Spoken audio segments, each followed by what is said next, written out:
So hello guys, today we are making dread extension. This is my beautiful customer. First of all, I dyed her hair. Then after the dye, I washed the hair. You need to wash your hair very well. I washed it twice with my shampoo and my conditioner. Then I brought out my hand dryer and I dried her hair, as you can see. And this is the dread extension she brought. I needed to dye her hair so it will match the dread extension she brought. Then I sectioned her hair. And I added the extension she brought. As you can see, it looks so natural. Yeah, you can see she's smiling already.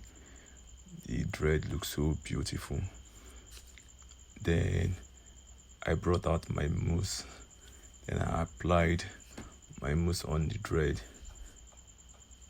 Applied enough mousse on the dread. Then I brought out my oil sheen. I spray my oil sheen on the dread. Then I applied enough oil sheen. Then this is my beautiful customer. This is the result of the dread. As you can see, she loved her hair. Thanks for watching.